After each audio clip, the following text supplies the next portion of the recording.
지난주 우리는 창세기 15장 1절에서 6절의 말씀을 보았습니다. 창세기 15장은 중요한 두 가지에 대하여 우리에게 말씀하는 그러한 말씀입니다. 첫 번째는 아브라함이 가진 믿음을 통하여 믿음이라는 것이 무엇인가 라는 것에 대하여 말씀하여 주시는 것이고, 둘째는 아브라함이 하나님과 맺은 그러한 언약에 대한 말씀입니다. 이 두 가지는 신약 성경에서 우리가 믿는 대상인 예수 그리스도에 대하여, 그리고 우리가 예수 그리스도를 믿는다는 것이 무엇인지에 대하여 설명하는 아주 중요한 그러한 말씀입니다. 창세기 15장의 말씀은 우리가 지난주에 보았었지만 그돌라오멜과의 전쟁 후에 그 마음속에 두려움이 있었던 아브라함에게 하나님이 주신 두 가지의 약속에 대하여서, 첫 번째는 자손에 대한 약속, 두 번째는 땅에 대한 약속을 확증하여 주심으로 말미암아 아브라함으로 하여금 믿음 위에 설 수 있도록 하시는 그러한 말씀입니다. 우리는 보통 믿음이라고 하는 의미를 우리가 믿어서, 내가 믿어서라고 하는 나의 의지를 강조하는 것으로서 많이 생각을 합니다. 물론 믿음은 반드시 나의 의지를 포함합니다. 그리고 이것을 의미합니다. 그런데 성경에서 말하는 믿음을 조금 더 깊이 생각해 보면 이 믿음이라고 하는 것은 단순히 내가 믿었다라고 나의 의지를 강화시킨다라는 것을 넘어선다라는 것을 우리는 보게 되어집니다. 쉽게 예를 든다라고 하면, 어떤 강도가 와서 여러분의 머리에 딱 총을 대고선 당신은 나를 믿습니까? 라고 하게 된다면 한번 그런 상상을 해보십시오. 나를 믿으십시오 라고 한번 그 총을 들고 위협한다라고, 그래서 믿는다라고 하게 되면 그 믿음이 진정한 믿음이겠습니까? 그렇지 않습니다. 강요에 의해서 믿는다라고 고백하는 것은 참된 믿음이 될 수 없습니다. 그런데 우리는 교회에서 믿음을 이렇게 많이 생각하는 경향이 있습니다. 내가 믿습니다. 내가 믿음이 없는 그러한 부분에 대해서 내가 믿을 때까지 나를 거의 나의 의지가 믿도록 만드는 것을 우리는 믿음이라고 생각하곤 합니다. 물론 우리가 간절하게 기도하며 간구하는 것, 또 주님 앞에 우리가 당신을 믿습니다라고 고백하는 것은 필요합니다. 좋은 것입니다. 그러나 이러한 것들이 우리의 믿음의 전부가 되어진다라고 하는 것이 아니라는 것을 제가 지금 말씀드리고 있는 겁니다. 그렇다고 하면 성경에서 말하는 믿음이 무엇이겠습니까? 그것은 바로 하나님이 성령님을 통하여 나의 인격을 변화시켜 주심으로 나의 지성과 감성과 의지를 변화시키므로 내가 주님을 믿습니다라고 고백하게 만드는 것, 이것이 바로 하나님이 우리 가운데 만들어 가시는 그러한 믿음입니다. 그리고 이러한 믿음에 이렇게 믿음을 만들어 가시는 이 성경의 대표적인 인물이 누구라고 할 수 있냐면 바로 아브라함입니다. 지금까지 있었던 아브라함의 인생 여정만 보아도 하나님을 몰랐던 아브라함을 부르심으로 가나안에 들어오게 하시고, 또 애굽에 내려가서 아내를 빼앗긴 그 상황에서도 바로를 통하여 하나님이 얼마나 크신지를 보여주셨고, 또 애굽의 바로의 제물로 부유하게 하시고, 또 롯과 헤어졌을 때에도 하나님이 그 동서남북의 땅을 보여주심으로 그의 흔들리는 마음을 붙들어 주시고, 그돌라오멜이 자신의 조카 롯을 붙잡아 갔을 때에는 전쟁에서 승리하게 하여 주시고, 아브라함의 인생을 통하여 하나님이 간섭하시는 것들이 얼마나 이렇게 성경에 분명하게 보이고 있습니까? 이러한 말씀이 보이십니까? 물론 여기에는 아브라함의 순종과 또한 그의 행동과 의지도 분명히 있었지만, 하나님께서 아브라함의 삶에 하나님을 부인할 수 없도록 이렇게 간섭하여 주시고 하나님을 인도하여 주심은 아브라함이 하나님을 부인하려고 해도 부인할 수 없도록 하나님이 그의 삶을 강권적으로 이끌어 가신 것입니다. 그리고 그돌라 오멜가의 전쟁이 끝나고 두려운 마음이 들었을 때에 하나님이 그에게 두려워하지 말라라고 말씀하셨습니다. 그러나 아브라함이 그 상황 속에서 자신의 자손이 태어나지 않은 것을 말하자 하나님은 그를 밖으로 부르셔서 그의 자손을 하늘의 별들과 같이 만들어 주시겠다라고 말씀하셨습니다. 그리고 아브라함은 이것을 믿습니다. 우리가 그의 삶의 여정을 살펴본다면 아브라함이 하나님을 믿는 그 믿음을, 그 의지를 하나님께서 보이지만, 그러나 잘 생각해보면 하나님께서 그의 삶에 간섭하심으로 하나님을 믿을 수밖에 이끌어 가셨다라는 것을 우리는 알 수 있습니다. 결국 성경이 아브라함을 통하여 보여주고자 하는 믿음의 근간은 아브라함의 믿음의 순종도 분명히 있지만 그 믿음의 주도권을 누가 가지고 있느냐라는 것을 우리가 볼 필요가 있습니다. 바로 하나님이 그 믿음의 주도권을 가지고 있다는 것을 우리는 아브라함의 삶을 통해서 우리는 분명히 볼 수 있습니다.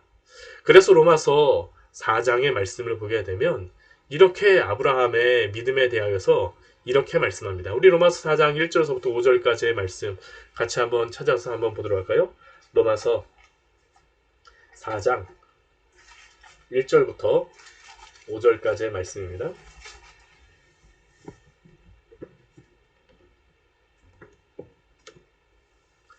같이 한번 읽어보도록 하겠습니다. 그런즉 육신으로 우리 조상인 아브라함이 무엇을 얻었다 하리요? 만일 아브라함이 행위로서 의롭다 하심을 받았으면 자랑할 것이 있으려니와 하나님 앞에서는 없느니라. 성경이 무엇을 말하느냐? 아브라함이 하나님을 믿음에 그것이 그에게 의로 여겨진 바 되었느니라. 일하는 자에게는 그 싹이 은혜로 여겨지지 아니하고 보수로 여겨지거니와 이를 아니할지라도 경건하지 아니한 자를 의롭게 하시는 이를 믿는 자에게는 그의 믿음을 의로 여기시나니. 하나님 앞에서 의롭다 여김을 받는데 우리는 아무것도 한 것이 없다라는 게 바로 이 로마서 4장 1절부터 5절까지의 말씀입니다. 심지어는 우리의 믿음조차도 하나님께 자랑이 될 수 없습니다. 왜 그렇습니까? 우리가 아브라함에게서 본 것과 같이 그 믿음조차도 하나님이 선물로 주시고 그 주도권이 하나님께 있기 때문입니다. 제가 이것을 굉장히 강조하는 이유가 있습니다. 왜냐하면 우리가 하나님 앞에서 신앙이 교만하여지고 또 그러한 이유의 중요한 이유가 바로 이 믿음의 주도권이 누구에게 있느냐라는 그러한 문제와 관련이 있기 때문입니다. 내가 믿어서, 내가 선택해서, 나의 의지로 하나님을 믿어서 하나님 앞에 나왔다라고 하면 나의 헌신과 결단을 강조하며 큰 믿음으로 거룩한 믿음으로 보이기도 하지만 그러나 문제는 우리의 의지와 믿음이 항상 그렇지는 못하다라는 게 문제입니다. 나의 믿음이 연약하여질 때 내가 선택한 믿음, 내가 선택한 교회, 내가 선택한 신앙을 또 내 마음대로 떠나게 되는 그러한 이유가 되고 단초도 됩니다. 그런데 하나님이 주신 믿음, 그 은혜로 믿게 되었다라고 하면 어떻게 됩니까? 이러한 순간 하나님이 나를 인도하여 주셨기에 믿음으로 인내하며 순종하며 하나님께 나아가게 됩니다. 물론 하나님께서 주신 그 믿음에서 또한 순종하며 믿음을 갖는 것은 중요합니다.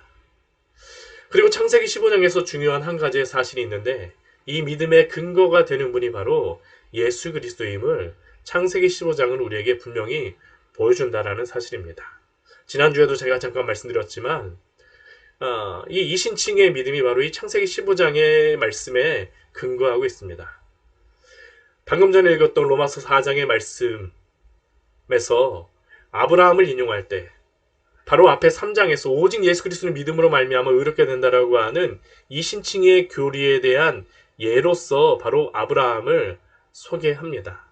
그리고 오늘 나머지의 말씀에서 이 언약이 예수 그리스도와 연관되었음을 오늘 우리는 같이 살펴보게 될 겁니다.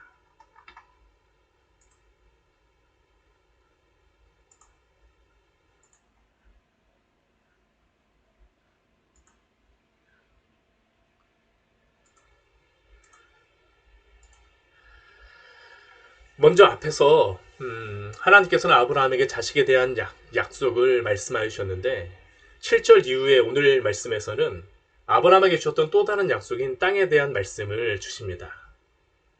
나는 이 땅을 내게 주어 소유를 삼게 하려고 너를 갈대아 우르에서 이끌어낸 여호와니라. 땅에 대한 약속을 하나님께서 다시 한번 말씀하여 주세요. 이것은 이미 창세기 12장에서 아브라함에게 주셨던 이 땅에 대한 약속을 다시 언급하시는 것입니다. 다시 한번 그 약속을 확증해 주시는 것입니다. 내가 너에게 이 땅을 주려고 갈대아 우르에서 끌어낸 여호와니라.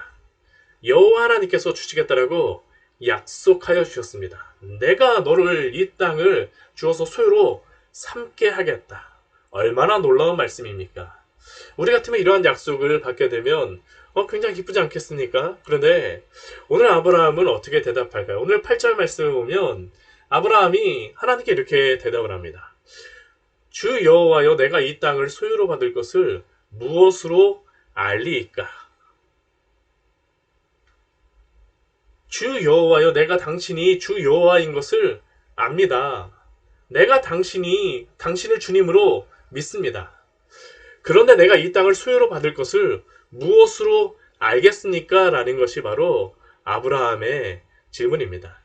이것은 아브라함이 땅에 대한 그러한 믿음이 없다라고 생각할 필요는 없습니다. 그러나 우리가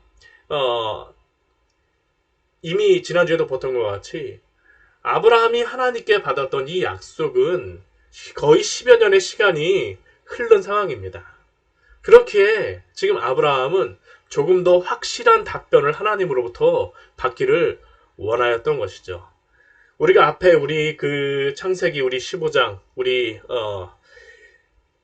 1절 말씀에서 보았던 것과 같이 하나님께서 두려워하지 말라라고 하였을 때에 아브라함이 주 여호와의 무엇을 내게 주시려나이까? 라는 그러한 질문과 비슷한 것입니다. 그러자 하나님께서는 오늘 9절 말씀을 보면 아브라함에게 몇 가지의 것을 준비하라고 말씀하세요. 그게 무엇일까요? 아브라함에게 확증되는 그러한 증거로서 주시기 위해서 무엇인가를 하시고자 하시는 것이죠. 3년 된 암소, 3년 된 암염소, 3년 된 순양, 산비둘기, 집비둘기 새끼, 이것을 가져와서 하나님 앞에 버려놓게 하십니다. 왜 이렇게 짐승들을 준비하라고 말씀하실까요? 우리 10절 말씀 보게 되면 이것을 하나님이 준비하라고 하자 아브라함은 그 중간을 다 쪼개놓고 그 쪼갠 것을 마주대하여서 이렇게 딱 놓게 되어집니다. 이 대칭을 하는 것입니다. 짐승을 다 쪼개서 이렇게 쫙 버려놓는 것이에요. 이것을 이렇게 준비하는 이유는 언약을 맺기 위함입니다. 이것이 굉장히 중요한 그러한 말씀입니다. 창세기 15장에서는. 이러한 모습은 이 고대 시대, 이 이스라엘 시대, 이 지역에서 두 상대방이 약속을 맺을 때, 언약을 맺을 때 행하였던 그러한 의식입니다. 이날 언약을 맺을 때의 모습은 방금 전에 보았던 것 같이 짐승을 반으로 갈라놓습니다. 그리고 그 언약을 맺는 그러한 상대가 두 명이 있어요. 대부분 동등한 위치에 있는 사람이라기보다는 왕과 이 정복당한 그러한 신하라던가 피정복의 그러한 봉신왕들이 이 언약을 맺는 경우가 많았습니다. 이러한 언약을 맺는 이유는 분명합니다. 만약 두 당사자 간에 약속을 맺는데 상대방이 이 약속을 지키지 않게 되면 이 갈라진 짐승과 같은 형벌을 당할 것이다 라는 그러한 것이 바로 이 언약의 의미입니다. 그러니까 이 언약을 맺는다는 것은 목숨을 건 약속입니다.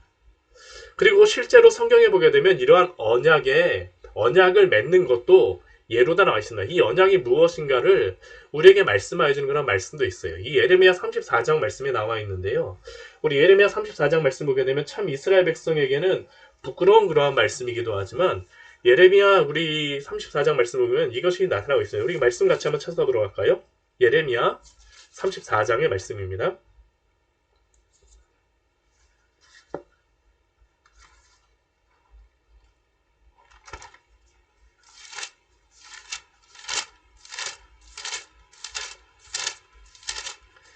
예레미야 34장 7절서부터 우리 10절까지의 말씀을 같이 한번 보도록 하겠습니다. 이스라엘 백성의 참 부끄러운 모습이긴 하지만 이 언약이 무엇인가라는 것에 대해서 성경이 분명히 기록되어져 있어요. 제가 이렇게 설명드린 게 아브라함에서 이게 설명이 안 됐다 그래갖고 이 언약이 그런 의미일까라고 생각하실 수 있는데 여기에 대해서 분명히 보여주는 예가 있습니다. 우리 34장 7절서부터 우리 10절까지의 말씀을 같이 한번 읽어보도록 하겠습니다. 11절까지 같이 한번 읽어볼게요. 34장 7절서부터 11절까지입니다. 예레미야 34장 7절서부터 11절까지입니다. 같이 읽겠습니다. 그때 바벨론 왕의 군대가 예루살렘과 유다의 남은 모든 성읍들을 쳤으니 곧 라기스와 아세가라 유다의 견고한 성읍 중에 이것들만 남았음이더라. 시드기야 왕이 예루살렘에 있는 모든 백성과 한 가지로 하나님 앞에서 계약을 맺고 자유를 선포한 후에 여호와께로부터 말씀이 예레미야에게 임하니라. 그 계약은 사람마다 각기 히브리 남녀 노비를 놓아 자유롭게 하고 그의 동족 유다인을 종으로 삼지 못하게 한 것이라. 이 계약에 가담한 고관들과 모든 백성이 각기 노비를 자유롭게 하고 다시는 종을 삼지 말라 함을 듣고 순복하여 놓았더니 후에 그들의 뜻이 변하여 자유를 주었던 노비를 끌어다가 복종시켜 노비를 삼았더라. 이게 무슨 말씀이냐 하면 이스라엘 백성들이 지금 바벨론에 거의 그 멸망을 당하는 그러한 상황, 풍잔등화의 상황에 처해 있습니다. 바벨론이 거의 예루살렘을, 이스라엘을 다 멸망을 시켰어요.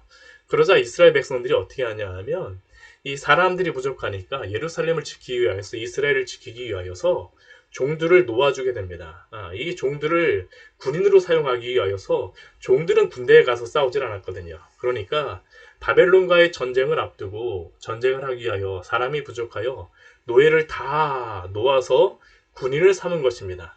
그래서 이 전쟁을 치르려고 해요. 그런데 문제는 무엇이냐? 이들이 다시 노예를 붙잡아 옵니다. 그게 바로 11절에서 읽었던 것입니다. 왜 그들이 다시 노예로 삼았냐 하면 이 역사적으로 보게 되면 애굽의 바로가 바벨론을 치러 온다라는 소식을 듣자 잠깐 동안 바벨론의 왕이 느부갓네살이 애굽의 바로를 상대하기 위하여 그 포위를 잠시 풀었는데 이 포위가 느슨하여지자마자 예루살렘의 고관들이 종에게 주었던 것을 그 자유를 취소하고 다시 잡아다가 종으로 삼은 것입니다. 그리고 이렇게 언약을 어긴 이스라엘에게 다음과 같이 말씀합니다. 우리 34장 우리 아까 예레미야 우리 34장 17절과 18절 말씀에 보게 되면 이렇게 말씀하세요. 그러므로 여호와께서 이와 같이 말씀하시니라. 너희가 나에게 순종하지 아니하고 각기 형제와 이웃에게 자유를 선포한 것을 실행하지 아니하였은즉 내가 너희를 대적하여 칼과 전염병과 기근에게 자유를 주리라. 여호와의 말씀이니라. 내가 너희를 세계 여러 나라 가운데 흩어지게 할 것이며 송아지를 둘로 쪼개고 그 두 조각 사이로 지나매 내 앞에 언약을 맺었으나 내 그 말을 실행하지 아니하여 내 계약을 어긴 그들을 곧 송아지 두 조각 사이로 지난 유다 고관들과 예루살렘 고관들과 내시들과 제사장들과 이 땅 모든 백성을 내가 그들의 원수의 손과 그들의 생명을 찾는 자의 손에 넘기리니 그들의 시체가 공중의 새와 땅의 짐승의 먹이가 될 것이며. 즉 우리가 지금 예레미야 34장 말씀해 보게 되면 이들이 언약을 세울 때에 송아지를 둘로 쪼개고 언약을 맺었는데 지키지 않자 하나님께서 어떻게 하신 것입니까? 그 언약을 어긴 것에 대하여서 이스라엘 백성들에게 갚으시겠다라는 겁니다. 그런데 이 언약을 누구와 지금 맺고 있는 겁니까? 아브라함 때에 아브라함과 하나님과 언약을 맺고 있다라는 것이죠. 지금 아브라함과 하나님이 이 언약을 바로 맺고 계세요. 그리고 아브라함은 오늘 그 창세기 15장 11절 말씀을 보면 이 언약의 제물들을 지키기 위해서 설계가 그 시체 위로 내려오려고 할 때 그것을 채갈까 두려워하여서 이게 막 그 솔개들을 쫓아내었습니다.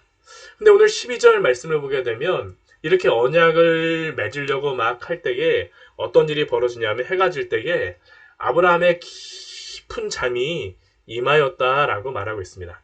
깊은 잠이 임해요. 아니, 이 솔개가 이 막 그 쫓아냈었는데 갑자기 아브라함에게 해질 때 깊은 잠이 임합니다. 그리고 큰 흑암과 두려움이 그에게 임하였다라고 말씀합니다. 왜 아브라함에게 깊은 잠이 임하고 큰 흑암과 두려움이 그에게 임할까요? 그것은 우리가 이제 그 창세기 15장 우리 뒤에 말씀을 보게 되면 하나님이 이 아브라함에게 나타나세요. 하나님의 임재가 드러나십니다. 그러자 하나님의 임재 앞에 아브라함이 두려움을 느끼게 되며 하나님의 그 거룩하심 앞에서 아브라함이 정신을 못 차리고 이 깊은 잠에 들게 되어지는 겁니다.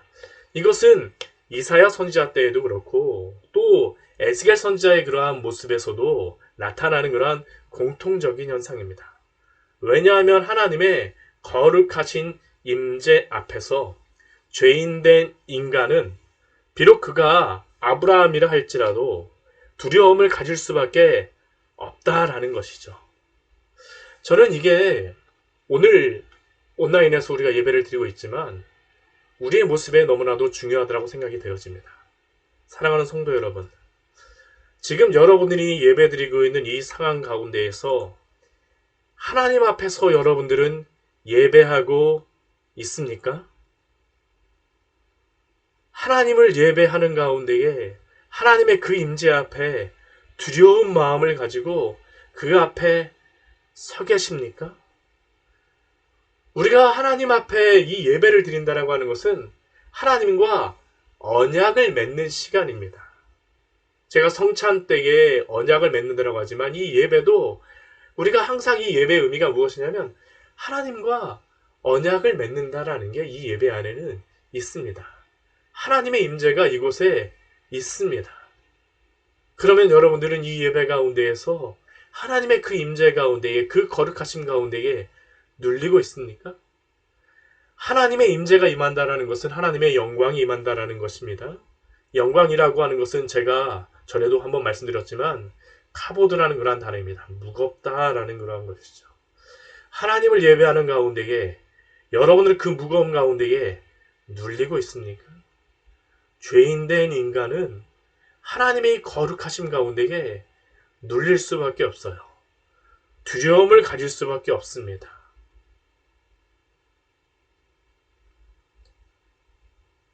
제가 이 설교를 할 때에도 굉장히 중요한 것 중에 하나가 무엇이냐 하면 우리가 이 설교를 하고 예배를 드리는 것을 우리가 인간의 그러한 즐거움을 위한 시간으로 삼으면 안 됩니다. 우리는 모두 하나님 앞에 예배하고 있다라는 이 임재의식을 갖고 예배를 드리시기를 축원합니다. 하나님을 인간의 그러한 모임 가운데에 초청한 것이 아닙니다. 우리가 하나님의 예배 가운데에 앞으로 나아간 것이지 우리의 어떠한 왁자지껄한 그러한 모임 가운데 하나님을 부른 것이 아니에요. 이스라엘 백성들의 그러한 예배는 항상 이러한 예배였습니다. 하나님의 그 임재 가운데에 그 거룩하심 가운데에 하나님을 높이는 것들, 하나님을 경외하는 가운데 하나님을 예배하는 것. 그래서 우리는 예배를 드릴 때에 함부로 예배 드리면 안 돼요. 우리 온라인으로 예배 드리지만 우리 코로나로 인하여서 어쩔 수 없이 우리렇게 예배 드리지만 사랑하는 성도 여러분, 하나님 앞에 예배 드린다는 것을 기억하십시오.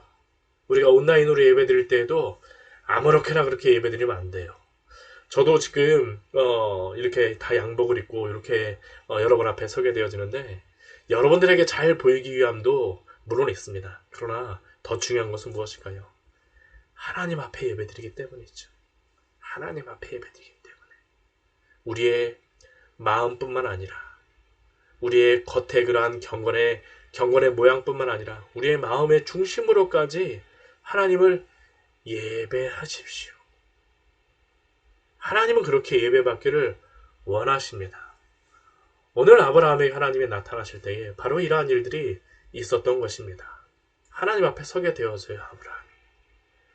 그리고 하나님께서 아브라함에게 나타나셨을 때에 말씀해 주세요. 이 언약을 세우시기 전에 약속해 주시는 것이 있죠. 그게 무엇입니까? 우리 13절, 14절, 우리 15절 말씀해 보게 되면 15절, 16절 말씀해 보게 되면 하나님이 약속하시는 그러한 분명한 약속이 있어요. 너는 반드시 알라. 너는 반드시 알라. 무엇을 반드시 알라라고 말씀하십니까? 이 땅에 대한 약속이죠. 아브라함에게 이걸 지금 당장 주겠다는 것은 아닙니다. 내 자손이 이방에서 객이 되어서 그들을 섬기겠으나 그들은 400년 동안 내 자손을 괴롭히겠으나 그러나 그들이 400년이 지난 후에 큰 재물을 이끌고 나오리라는 겁니다.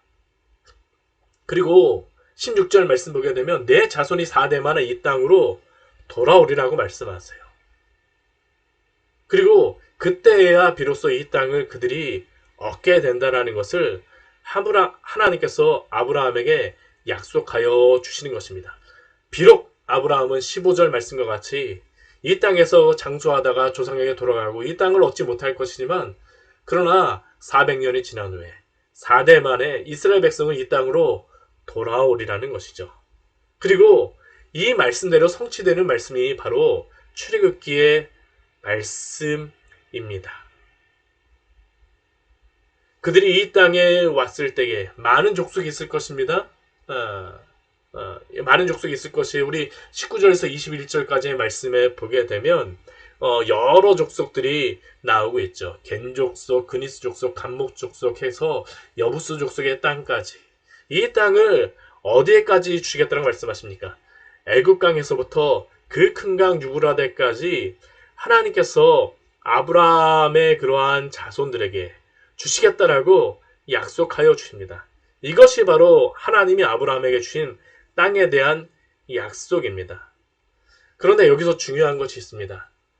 이것을 그냥 하나님께서 말로만 주신 것이 아니라 18절 말씀과 같이 아브라함과 더불어 언약을 세워서 언약을 통하여서 이 약속을 확증하여 주셨습니다.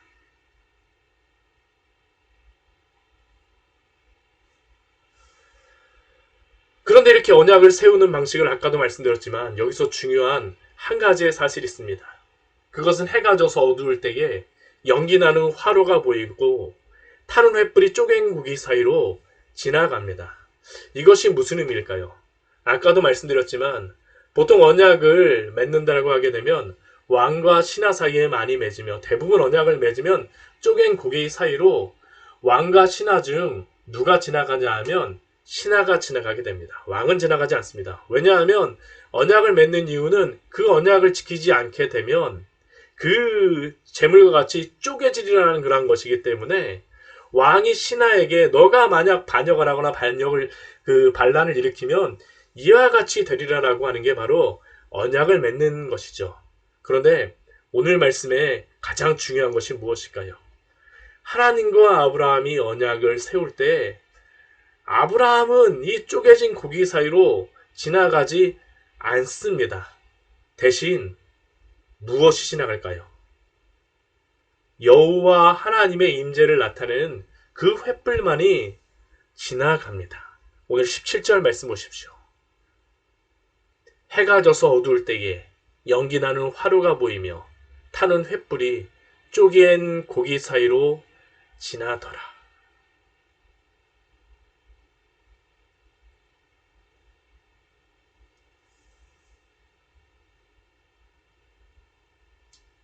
이 의미가 무엇이겠습니까? 만약 이 언약이 제대로 지켜지지 않게 된다고 하면 누가 이 언약에 대한 책임을 지겠다라는 의미입니까? 하나님이 이 언약에 대해서 모든 책임을 지시고 모든 값을 치르겠다라는 것이 바로 아브라함 언약의 오늘 창세기 15장의 언약의 핵심입니다. 오직 이 언약의 책임은 하나님께만 있다라고 하는 것이 바로 오늘 이 언약을 맺는 가장 중요한 포인트입니다. 아브라함에게는 이 언약의 성취 여부의 책임이 없습니다. 만약 아브라함이 잘못으로 인하여 이 언약이 지켜지지 않는다라고 하면 어떻게 될까요? 그것도 하나님이 책임을 지시겠다라고 말씀하시는 겁니다. 그래서 아브라함 언약은 하나님께만 책임을 묻는 일방적이며 무조건적인 언약입니다. 하나님이 아브라함의 자손을 무조건적으로 이 땅에 들어오게 하겠다라고 약속한 것입니다. 아브라함이 이 땅을 얻을 것을 어떻게 알겠느냐라고 질문하였는데 이것보다 더 확실한 약속이 어디 있겠습니까? 하나님께서 무조건 이 가나안 땅을 아브라함과 그의 자손에게 400년 후에 주실 것입니다. 그리고 이 언약은 출애굽기, 레위기, 민수기, 신명기, 여호수아의 말씀을 통하여 이루어졌습니다. 이스라엘 백성들이 아무리 범죄하였어도 그들을 징계하시기는 하였지만 그들에게 이 가나안 땅을 주셨습니다. 그런데 이 언약은 아브라함에게 400년 후에 성취된 것으로만 끝나지 않았습니다. 이 언약의 본질적인 성취는 어떻게 이루어질까? 이 언약의 정말 중요한 부분이 무엇일까요? 이 언약은 근본적으로 예수 그리스도를 통하여 온전히 성취되게 됩니다. 아브라함의 자손은 400년 후에 태어날 육신적인 이스라엘 백성에게만 해당되지 않습니다. 우리도 아브라함의 믿음의 자손이라고 고백하지 않습니까? 그리고 우리도 역시 아브라함이 믿음으로 의롭게 여겨짐으로 그 약속의 땅을 받은 것 같이 우리도 믿음으로 하나님이 약속하신 그 땅을 받습니다. 어떻게 받습니까? 그것은 바로 우리의 유월절 어린 양 대신 예수 그리스도가 우리가 범죄한 것 대신에 그분이 십자가에 달리시고 그 피를 흘리심으로 말미암아 아브라함이 쪼개놓은 짐승과 같이 그분이 자신의 십자가에서 쪼개지시고 찢어지심으로 우리는 구원을 받게 됩니다. 이렇게 구원을 받는 것은 우리의 어떤 공도 때문이 아닙니다. 오직 예수 그리스도의 공로, 하나님이 타는 횃불로 그 고기 사이를 지나가신 것처럼 예수님이 우리가 범죄하여 죄를 범하였음에도 우리의 죄를 모두 담당하심으로 말미암아 우리는 그 약속의 땅을 얻게 된 것입니다. 이것이 바로 아브라함 언약의 핵심입니다. 우리가 죄를 짓고 우리가 범죄하여서 그 언약을 어겼으나 예수님이 십자가의 피를 흘리시고 쪼개지심으로 찢어지심으로 우리의 죄를 담당하여 주셨습니다. 나의 죄를 담당하셨습니다. 그래서 우리는 하나님 앞에서 의로운 자가 되었습니다. 이것이 바로 복음의 핵심입니다. 우리가 예수 그리스도를 믿는다라는 것은 우리가 죽어야 될, 우리가 쪼개져야 될 그 모든 죄를 예수 그리스도가 담당하심으로 우리가 구원을 받는다라는 것을 우리가 믿는 것입니다. 그래서 믿음은 나의 큰 믿음, 의지를 자랑하는 것이 아니라 그리스도의 십자가를 바라보는 것이며 그것을 믿는 것입니다. 이것이 바로 우리가 구원 얻는 믿음입니다. 이것은 신약을 살아갔던 우리에게만 해당되는 것이 아닙니다. 믿음의 조상이었던 아브라함도 자신의 씨로 오실 예수 그리스도를 바라봄으로 그의 십자가를 바라봄으로 구원을 받았고 우리도 동일하게 예수 그리스도를 믿음으로 바라봄으로 구원을 받는 겁니다. 이것이 바로 창세기 15장에서 아브라함을 통하여 믿음으로 의롭다 여김을 받는다라고 하는 그러한 본래적인 의미입니다. 그렇게 믿음을 가진 참된 성도들이 행해야 될 것이 무엇이겠습니까? 그것은 믿음으로 예수 그리스도의 십자가를 바라보는 것입니다. 사랑하는 성도 여러분, 예수 그리스도의 십자가를 바라보십시오. 우리가 잘 살고 있는 것 같다라고 생각하면서 교만하게 나의 의를 자랑하는 것이 아니라 또한 나의 죄악 중에 나의 연약함과 죄악됨만을 바라보는 것이 아니라 우리의 약함과 우리의 죄됨을 위하여서 죽으신 우리 주 예수 그리스도의 십자가를 바라보며 살아가는 것, 이게 바로 믿음으로 살아가는 성도의 모습입니다. 그리고 이것이 바로 아브라함이 모든 믿는 자의 조상이 되었다라는 의미입니다. 아브라함이 창세기 15장에서 씨를 통한 약속을 믿고 또한 그 언약이 이루어질 것을 이 언약을 통하여 받은 것과 같이 그리고 이것이 그리스도를 통하여 성취된 것과 같이 아브라함의 자취를 따르는 모든 구원받는 자는 모두 한 분, 예수 그리스도를 믿음으로 할례자나 무할례자나 모두 구원을 받습니다. 이것이 제가 설교를 시작하면서 아까 말씀드렸던 로마서 4장 1절에서 3절의 본질적인 의미입니다. 그런즉 육신으로 우리 조상인 아브라함이 무엇을 얻었다 하리요. 만일 아브라함이 행위로서 의롭다 하심을 받았으면 자랑할 것이 있으려니와 하나님 앞에서는 없느니라. 성경이 무엇을 말하느냐? 아브라함이 하나님을 믿음에 그것이 그에게 의로 여겨진 바 되었느니라. 그리고 그 뒤에 로마서 4장 11절서부터 13절까지의 말씀에서는 이렇게 말씀합니다. 그가 할례의 표를 받은 것은 무할례 시에 믿음으로 된 의를 인친 것이니 이는 무할례자로서 믿는 모든 자의 조상이 되어 그들도 의로 여기심을 얻게 하려 하심이라. 또한 할례자의 조상이 되었나니 곧 할례받을 자에게뿐 아니라 우리 조상 아브라함이 무할례 시에 가졌던 믿음의 자취를 따르는 자에게도 그러하니라. 아브라함이나 그 후손에게나 세상의 상속자가 되리라고 하신 언약은 율법으로 말미암은 것이 아니요 오직 믿음의 의로 말미암은 것이니라. 결국 우리의 구원은 우리의 의나 행위가 아닌 오직 예수 그리스도를 믿음으로 구원을 받습니다. 언약의 제물이 되어신 우리 주 예수 그리스도를 믿음으로 구원을 받습니다. 우리는 자랑할 것이 그래서 없습니다. 그리고 이 구원의 방식은 아브라함 이래로 아닌 모든 역사의 사람들이 구원을 얻는 하나님이 우리에게 제공하신 그러한 유일한 방법입니다. 그러므로 예수 그리스도를 믿으십시오. 그분만이 우리의 구원의 유일한 소망입니다. 하나님은 그분을 통해서만 우리의 구원을 베풀어 주셨습니다. 또한 마지막으로 여러분들에게 한 가지 권면의 말씀을 드리고 싶습니다. 이스라엘 백성들이 광야에서 40년 동안 왜 헤매게 되었을까요? 하나님께서는 원래 이스라엘 백성들을 가나안으로 바로 인도하기를 원하셨어요. 그러나 이스라엘 백성들이 왜 광야에서 40년 동안의 그러한 시간을 보내게 되어집니까? 하나님이 그들을 그냥 광야에서 그냥 뺑뺑이 돌리게 하려고 그래갖고 하나님이 하신 겁니까? 아닙니다. 그들이 범죄함으로 말미암아 그 광야의 길을 걷게 되어진 것입니다. 하나님이 가라고 하는 그 길이 있음에도 불구하고 예수 그리스도를 믿고 그 구원의 은혜로 가면 되는데, 하나님의 말씀을 순종하면 되는데 그들은 그 말씀을 믿지 않고 불순종하였습니다. 자기의 뜻대로 행하려고 했어요. 그래서 그들은 그 광야에서 여러 불순종의 모습을 보였습니다. 그런데 우리도 이 광야의 인생길에서 혹시 이스라엘 백성들과 같이 살아가고 있진 않습니까? 불순종하고 계시진 않습니까? 예수님을 믿으면서도 우리의 유익을 위하여서 살아가고 있지 않습니까? 안 됩니다. 안 됩니다. 사랑하는 성도 여러분, 그리스도가 우리를 위하여 죽으심은 우리에게 죄를 지어도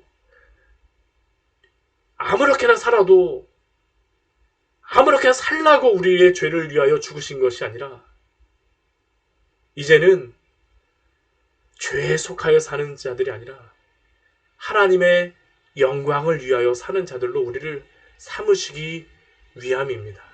그렇기에 죄로부터 벗어나십시오. 죄를 끊으십시오. 죄를 죽이십시오. 죄를 죽이지 않고 죄와 우리가 싸우지 않는다라고 하면 우리의 영혼이 죄에게 억눌리고 우리의 영혼이 죽게 되어질 것입니다. 그렇게 사랑하는 성도 여러분, 우리 주 예수 그리스도의 그 십자가를 바라봄으로 말미암아 믿음으로 날마다 이 죄와 싸우며 승리하시기를 축원합니다. 같이 우리 기도하도록 하겠습니다.